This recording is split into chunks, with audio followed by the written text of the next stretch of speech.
welcome to the first episode of the BRG Podcast. I am your host, JP, aka WarpedJester. Welcome. So, what is the BRG Podcast? I want to get right to that and to fill you in here. So, the intention of this podcast is to get together and tell you about the headlines and news that's going on. This is, of course, gamer-esque focused, but there will be other little news bits in there about technology, about media, and things like that. Then also we want to dive into a particular topic a little deeper. It'll be our main segment topic piece. And there may be other things to come. I'll tell you a little more about that later. But for now, I want to go ahead and jump right into the news. Okay, so starting off with, I'm going to go ahead and hit this off at the pop here because this seems to be kind of a big deal. Kotaku is reporting that Steam goes nuts over access to other people's accounts on Steam. I'll be honest with you, I didn't experience this personally, and I'm not really sure all the details. They didn't kind of expressly outline exactly what's happening here, and I didn't really dig all that much. But basically what it boils down to is people logging onto their Steam accounts, going through certain menus, could get access to other people's accounts. And I'm not sure if that means they had access in terms of being able to see information, what information they were seeing, or anything like that. So, can't say for certain. But it's not a happy thing, and Steam says they've corrected it. However, I'm not sure what damage might be done. This is always a reminder to everybody, though. This happens, unfortunately. It's not a happy deal, but it's the interwebs. So, as always, recommendations for things like this are check your account, make sure nothing felonious has happened, and go ahead and update your password so that, just in case anything, there's no password breaches and like that. Change it anyway. When something like this comes up, it's a good habit to change it out. And please, please, please, don't use the same password for every single website. It's poor form. Anyways, so in other more lighthearted news, I say lighthearted in a very tongue-in-cheek way, man sues Bethesda over Fallout 4 addiction. I don't even know where to begin belittling this person to all hell and back, okay? So PC Gamer's reporting on this along with other sites here. I'm going to say right off the bat here that addiction is a real thing, people. Okay, and I am not scoffing at that. It doesn't matter whether it's alcohol addiction or gambling addiction or whatever. It can be an issue for some people. So I respect that, and I mean absolutely no disrespect to anybody who actually suffers from an issue with some kind of compulsion. That said, I want to point out a couple things here, and to quote PC Gamer, mine is finally live suit against Bethesda Softworks and by a localized firm for failing to warn him at playing that playing this would be dangerous or hazardous to his well-being.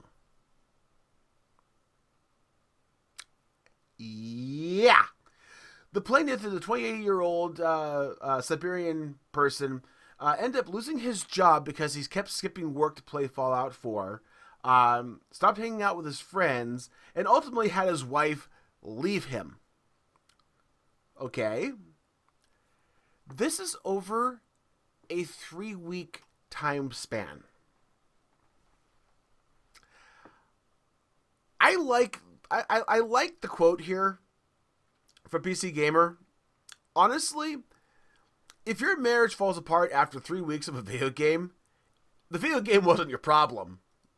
Just saying. So, yeah, I don't know. I've got a lot of things to say about that, but hey. So, I don't know. I think this is kind of silly, and I think people need to get around to find better things to do with their lives than cheap lawsuits. But anyways, moving on. Moving on. So Twitter hires gaming boss. Hollywood News Productions Variety reports that Twitter has hired Rodrigo Veloz. Velozo. I apologize for murdering names. I'm no good at saying names. To become Twitter's director of gaming partnerships. He comes to Twitter after being after more than 2 years in the same title with Google under YouTube. I put this in here because I find it kind of interesting, because I understand having a public relations person for gamers in the YouTube environment, since a lot of us gamers use YouTube, of course. That said, going to Twitter, I will be upfront and say I'm not much of a Twitter person, so I don't understand. But this seems a little bit off to me, because I'm not really sure what Twitter can do to really, partner with gamers and really make headway in that gaming realm. So I'm a little bit lost on this. If anybody's got any opinions or input on this, please by all means let me know, because I'd love to get a little more insight into this, to be honest with you. I don't know. It seemed like a very odd thing, so I figured I'd bring it up. Moving on. Here's one that I have to kind of laugh about. Again, it's one of those little comical talk pieces, but here's the mobile gaming evolution over the last few years. It's actually a pretty neat little article from ET Telecom. And I came across this randomly, and I was digging up some other information here. But what really kind of tickled me on this was just the fact that it is the history of all the different games for gaming. And it starts out with the Nokia feature phones that had the game called Snake on it. To that point...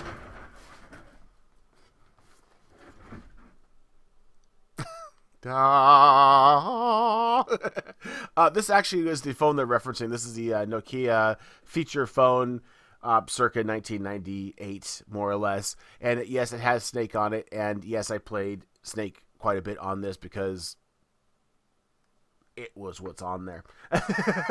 So you still have it. Put that right there. So yeah, but it's kind of neat because they go through the history and talk about kind of the stages, if you will, of the evolution of gaming. And mobile gaming is becoming a big deal. Don't get me wrong. If I'm going to sit down and play, I'm going to go ahead and go to my PC, of course, because I spent a couple $1,000s on it. I want to play things like Fallout 4 and whatnot. But mobile gaming is becoming a very popular thing. It's gone from just being that game of Snake and standing in line and killing some time kind of thing at the DMV to being something that's actually a valid thing. I personally don't. I'm not a big mobile gamer, so it's not something I'm going to strive to go play. But my kids are only 8 and 9 years old, and they spend a good chunk of time playing on their mobile devices, as well as Minecraft and other things. So it's definitely something to take note of, for sure. So I'm putting that one out there. Next up in the news, in the headlines, we've got Rocket League has raked in a cool $50 million. And again, I figured I'd just put this in here to kind of point it out. It's a fun game. I will say this up front, and it's neat because I think this is a good example of where a lot of gaming is going. When it comes to games like this, you're paying an upfront cost of $25 or something like that for this game. But there's lots of games out there that are free to play as well.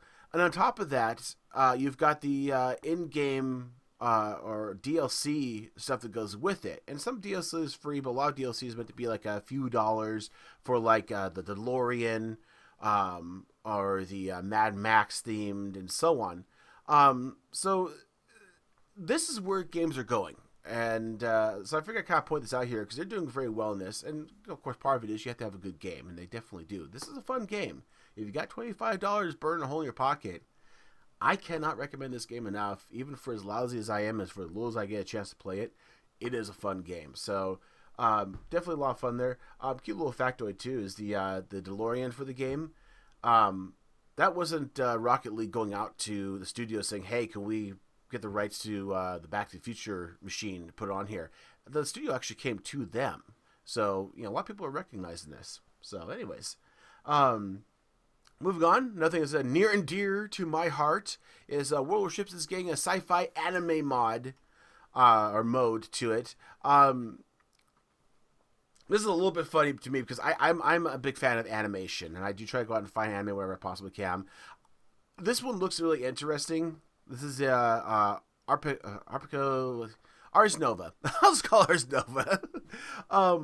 I have actually watched this anime, and more or less it's because I just haven't found a time to either sit down and find it, or more importantly, find it in dubbed English. And I am not getting into that fight with anybody, just for the record. I watch dub.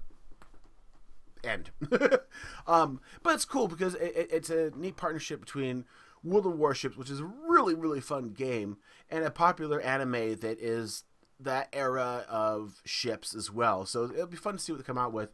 But this is also a good example of this game in that there's a lot of stuff coming out for it. And for anybody who knows about wargames.net, which is the creator studio for this game, they have another game called World of Tanks. It's been out for years, and you can really see where things are coming from and where they're going to be going for World of Ships. That's been out not even a year yet, or about a year or whatever. It's got a lot to grow, and it's got a lot of stuff they're going to be able to do with missions and modes and all kinds of stuff. So when I see things like this, I'm always get very excited because it's fun stuff. So I'm looking forward to that. On other news, I'm going to kind of go into our tech tidbit here. I want to point this out because, again, I find it kind of humorous here. Normally, I wouldn't go and seek out CNBC, to be honest with you, just because, I don't know. Traditional news sites always seem to be about, at least a month behind on technology news.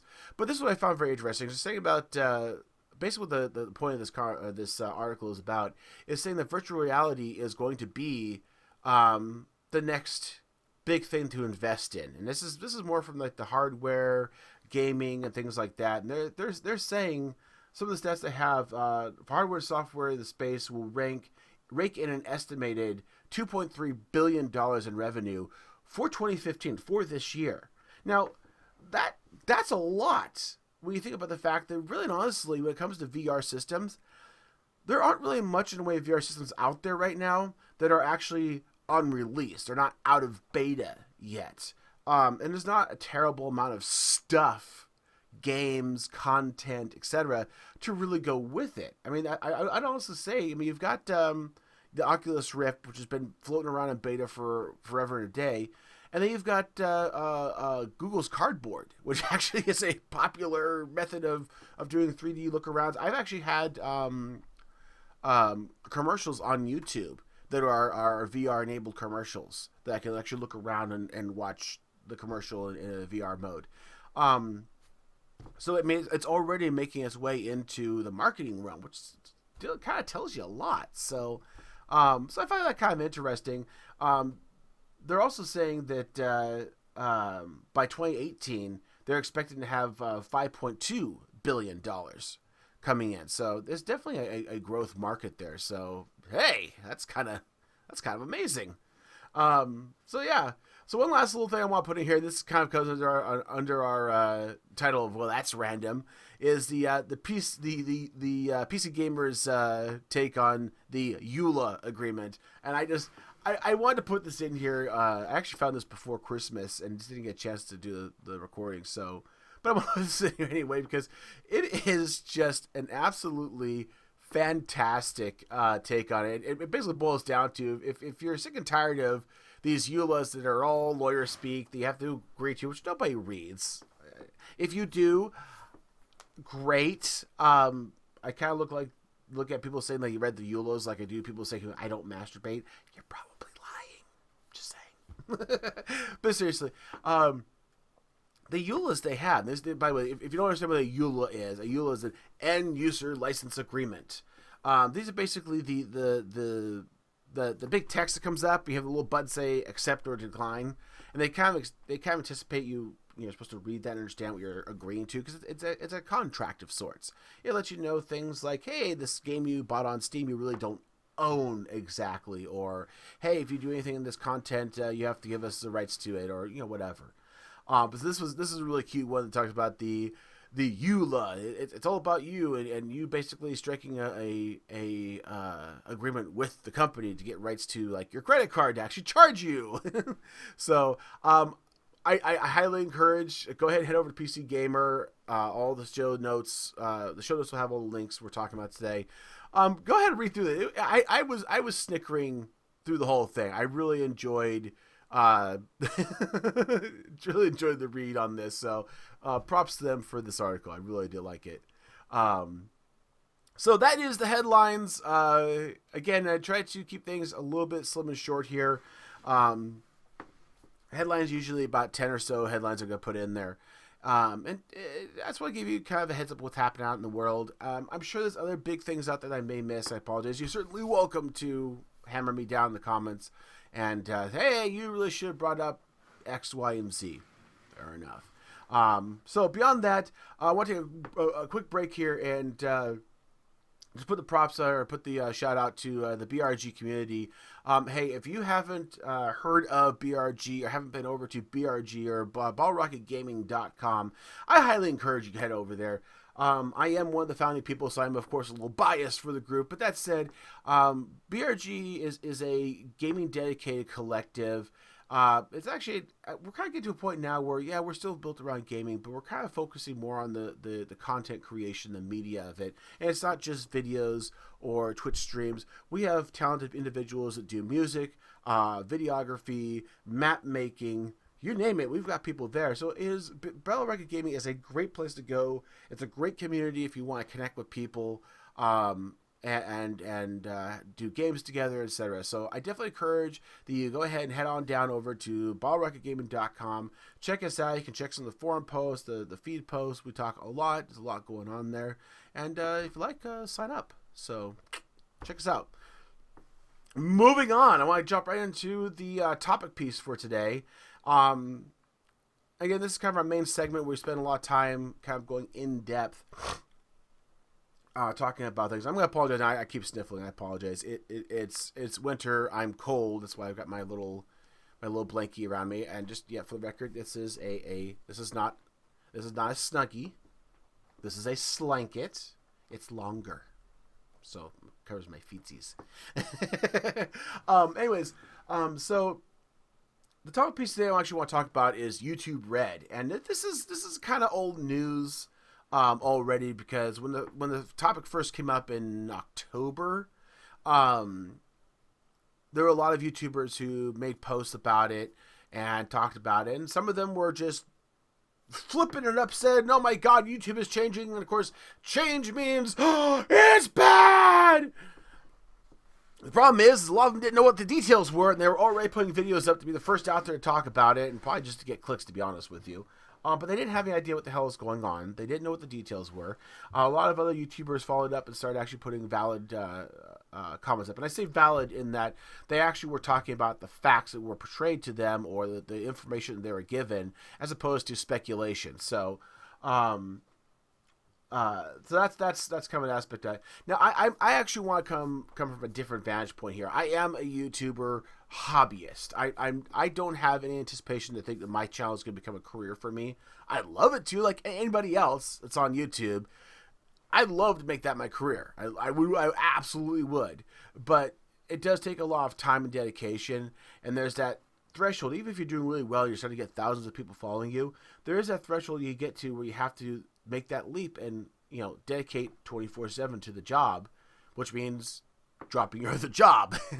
That's probably never going to happen for me. I've got a wonderful family that I support, and I can't just go tell my job goodbye to hopefully make it on YouTube. Nonetheless, though, what I really want to approach this is from the user standpoint. So I actually have YouTube Red. I paid for YouTube Red to check it out and see what it's like. And I just a spoiler up front, I like it. I like it a lot. And again, this is from the consumer side of things.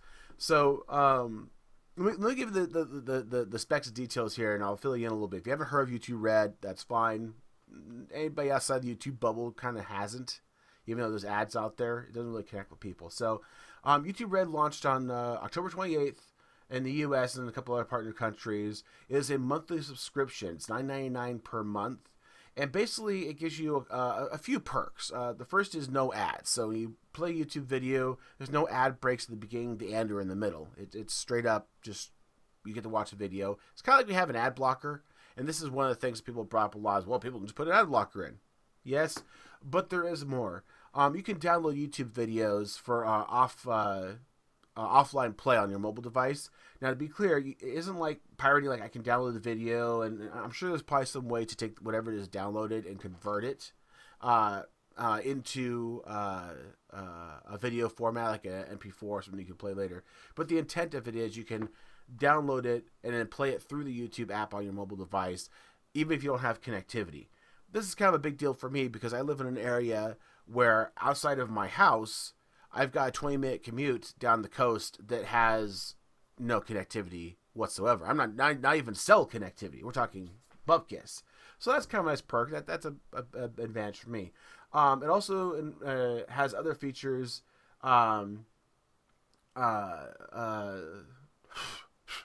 Buzz. You have it. This actually ties into your YouTube or not YouTube, Google Music.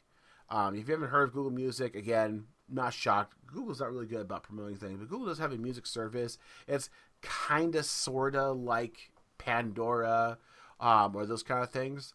So if you are paying for that service, you automatically have YouTube Red, and likewise, if you pick up YouTube Red, you automatically have access to Google Music.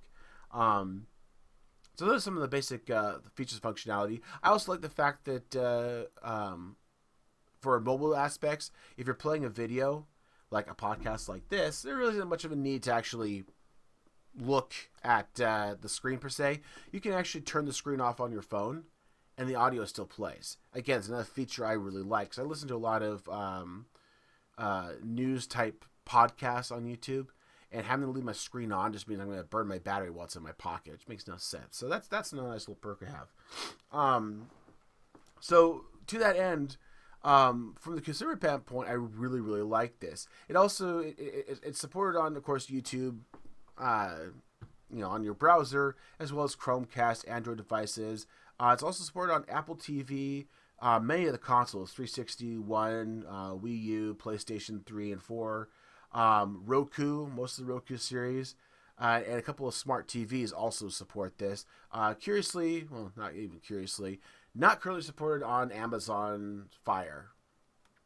I could go into a huge tirade about Amazon being a bunch of jerk-offs and basically trying to block out anything that's not Amazon. But that's a topic for the other day. So that's kind of the long and shorts of it there. Now, in addition to all of that, starting in 2016, YouTube is going to start having premium content. Premium content is going to be channels that actually are producing shows on their channels that are only accessible through YouTube Red. And this is where people start to get a little bit antsy, because again, there's some people posting videos or going off the deep end about how, oh my God, YouTube's putting up a paywall, it's the end of days. I want to be very clear here. Nothing is changing about the free version of YouTube. Nothing. My channel isn't changing. There aren't channels going dark because of this or anything like that. There was a dust up regarding YouTube making all of the YouTube people sign on the line saying that yes, they're going to allow their content to be used for YouTube Red, and people were freaking out, thinking that basically channels are going to go offline because people won't be able to access their channels any other way. It's not. All this was a typical EULA, talking about EULAs, update that we had to click and say I accept. And all it basically says is I say it's okay for my content to be available for viewers under YouTube Red. So I could basically, if my channel was set up to monetize, that I'm giving YouTube the okay to play these videos for the people without the commercials. My compensation will come through YouTube Red, which we'll talk about in a minute here. So again, nothing changing whatsoever for the current YouTube architecture. This is just another layer on top of it. They're stripping out the ads, and then YouTubers will be compensated via YouTube Red. In addition to that, we have that premium content, and this is things like, for example, there's a couple of shows that they're going to be coming up with. First is Scare PewDiePie. Yeah, it is a a reality horror show where they put PewDiePie into like gaming situations and scare the crap out of him so he can scream like a girl. This guy is doing something right. He has got several million subscribers on YouTube. So I can't fault him in any way in terms of saying that he doesn't know what he's doing. He does. The guy is obviously a talent. He's apparently humorous to listen to and watch, and knows what he's doing marketing wise because he's got millions of subscribers, and he's a popular name. He's one of the biggest YouTubers out there. That said, I cannot stand PewDiePie. I'm sorry, dude. I really am. It's just not my flavor, But they basically said this is going to be separate from his channel. This is a different thing. This is an actual production show. So they've got a team of people, videographers, directors, etc. They're creating this content. In addition to that, they've got a trip to Unicorn Island. Is a movie that follows YouTuber Superwoman, as known as Lily something or other. I don't know this person. I apologize. Again, YouTube is such a diverse and broad place that you can't know everything, so I apologize. There's also another one called Sing It, which is a scripted series about fictional vocal competition. Okay, so again, this is actually going to be online, or in terms of sorry. Woo! Fighting that one for a little while. This is going to be like more formal content, actual. I don't know what the quality is going to necessarily be like, but the intent of it is actual scripted content, studio content, more like what you'd see on Netflix is what they're kind of equating it to. I say this strictly from the aspect of the scripted content, not just these one-off people like myself making a video. What the quality of it is, I don't know. We'll see. But I mean, they've got Google's money, for crying out loud. They can go a little bit. Sorry. Alphabet now. They're not called Google anymore. Anyways, so yeah, that's gives you kind of idea of what it is. Now, how does YouTube affect me if I don't want to sign up? Now, as I said, again, there is no change to YouTube. If you still want to use the free version of YouTube, i.e. YouTube, you're more than welcome to. You watch commercials wherever commercials are. Some channels add it, some people don't. If you don't know about that, basically how commercials show up is actually controlled by the person who is the controller of the channel, whether they're in a group or whatever. Not like on my channel, you won't see commercials because I don't choose to put commercials on there. I don't think my content's worth monetizing in that regard. But you can. You have a whole bunch of options to enable different types of commercials. It could be commercials at the beginning and end, commercials in the middle, the little banner commercials, the side pop-ups next to the window, all kind of stuff. As a matter of fact, if you want a really good kind of explanation on how commercials work in terms of for the YouTube people, I highly recommend that you actually go over to AC Gamer's YouTube channel. It's AC Gamer on YouTube. I'll put a link down in the show notes. But we have control over how we want the commercials just to show up. We don't have control over what commercials show up, but we can basically dictate if we're going to have commercials at the beginning, the end, not at all, banner, etc. So that's something that is worth noting. Now, again, for most original content that's coming out through YouTube Red, you won't have access to that. So all the new stuff coming out, well, I can't even say that. At least at first, you won't have access to it. So people paying for YouTube Red will have access to the new content. Some of that content may have the option to say after X amount of time being YouTube Red only, will then make it open to the public with commercials. I don't know. We haven't gone to that point yet. Again, this is supposed to start up in 2016. So we'll kind of dive into it then and see exactly what's happening. We might come back and revisit at some point, to be honest. But this is already kind of old news, so who knows? For other things, too, when it comes to consumer-wise, we also have the YouTube Music app. And this is This is really interesting to me just because I'm not really sure where YouTube is going, where Google or Alphabet or whatever is going, because, again, if you have a YouTube Red account, commercial-free YouTube, you also have access to Google Music. And likewise, if you already had an account with Google Music, you automatically have access to YouTube Red. So they're kind of one and the same here. That said, YouTube is also coming out with a couple of apps, but one of them is YouTube Music. So this is part of that process of you have YouTube Music. Now, again, I believe if you just have YouTube, not Red, you can still get YouTube Music app for your phone. You just have the commercials. But what's nice about this is it is an app for YouTube, but it centers around music. What does that mean? It means if I do a search for a particular phrasing, it's going to be specific to the music, the identified music on YouTube. There's a lot of music channels out there, Monster Cat, Arctic Fox, etc. And those are the kind of things you end up finding. So it makes it kind of more easier to find that kind of stuff. They also, by the way, are also doing a YouTube gaming app. So again, focus just on the gaming side of things. And I think honestly this is kind of smart because YouTube has gotten so big. Like we talk about how, hey, you've got PewDiePie, who's like a big sensation in YouTube gaming. People can be really, really big in other realms. And you know, they're over here. YouTube, PewDiePie's over here. They're two completely different realms. People wouldn't even know about it. They can have millions of followers and wouldn't know about it. The point is, YouTube is very diverse, so having these specialized apps, I think, are kind of a good thing for it. Beyond that, again, having this ad-free aspect about it is nice to have. Now, what are some cons from, again, consumer standpoint here?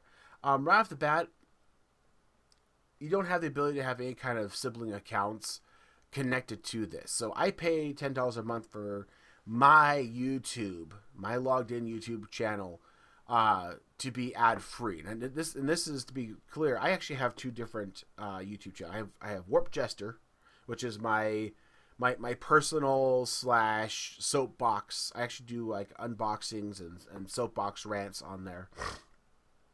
Then I have my YouTube gaming channel, my WarpedJester Gaming on YouTube. They're two different channels. My YouTube Red is for my WarpedJester account. So when I'm watching videos through WarpedJester, I don't have commercials. Through WarpedJester Gaming, I still watch commercials. For my wife and her YouTube channel, she still watches commercials. For my kids, you get the idea. I can't link those. I can't say, hey, I am a steward of these additional channels. So I'm paying $10 a month, and my wife and my kids can't take advantage of it. I can't even take advantage of it on my second account. I don't like this, and I guess I'm kind of spoiled, but you know, I have Netflix. I pay for Netflix. I pay for Hulu. I pay for YouTube Red. I pay for HBO so I can watch it online. So I'm all about cord cutting and being detached and paying for the modules as wanted so I can get rid of them when I don't need them. Netflix, for example, does have that ability. I have a master account, and my kids can log in as them and watch content for them. My wife can do her own thing. Why does this matter? Well, it has to do with the algorithm, and this is a big thing nowadays. If you watch my my WarpedJester rant, my rant channel, I actually talk about collecting of data. And the idea of it is I collect data about me, what I browse, what I search for, and they try to custom tailor what results show up and what's relevant to me. If you don't care about that, then great. Have everybody and your mother log into your YouTube channel and go through it. But I don't want to see, you know, my wife has had a history of a whole bunch of pottery videos or scrapbooking. That's great. They're fun, but it's not my thing. I don't want to see videos on it. So, like in Netflix, my list, my history, my recommended movies are all based off of what I actually search for and like. It's not infected by the countless hours of Mickey Mouse Clubhouse that my daughter's watching. So I find that to be relevant and important. So the fact that that YouTube doesn't do that yet is annoying. Will that change? they haven't said anything like that. I hope they do. I really do, because there's no way in hell I can afford $10 a head in my family. I've got 4 kids. That's $40 right there. 10 for me, 10 for my wife. That's $60 in total. I can't afford that for effectively one network. That's cable prices right there. I'm not gonna do that. So that's kind of the con I see of it. So for the users, again, the lack of the family plan is probably the biggest con I see right now. Try to think of anything that's really kind of a bad side to it. And I'll be honest with you, I really don't see much of it. Some people might think that that $10 a month is too much, and a lot of people said that, like, oh, it's $10 is too much for YouTube. Who wants to watch YouTube videos $10 a month? Well, again, there's a lot of, as we were talked about, there's a lot of other features and functions to it. So it's not just that. And again, they're creating custom content that is supposed to be on par with actual serial episodes of content. So we'll see where that goes. After a year's time, we'll see where they've gotten to. We'll see if it's still relevant and important in that regard. What are the pros and cons from a YouTuber standpoint? Well, that's a damn good question. And again, if you just do a YouTube search for YouTube Red, there's a lot of videos from people on the topic, and my biggest issue, honestly, is I don't know what the details are. I know that as a YouTube content creator,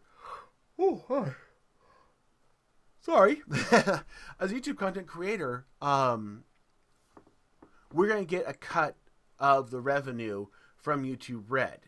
Now, I've gotten a few different mixed reports on how this works out, but it's the same kind of split that YouTube is giving for commercial payouts. I think it's like 45-65. Don't quote me. Don't remember. But it's basically the same thing. But it's saying it is the total, 45% or 65% of the total net profit from YouTube Red divided amongst everybody in the appropriate share. Meaning, if I get 100 views and you get 1 view, there's going to be a different proportion of income we're going to get. Now, the question everybody has is, for what YouTube Red brings in, will that appropriately compensate a YouTuber who would otherwise be getting ad content? I don't know, and this is where people who are going off the deep end about how saying, "Oh my God, it's not going to work, and we're going to be all in the poorhouse." What figures are they running on? I don't know. I'm not saying they're lying or anything like that.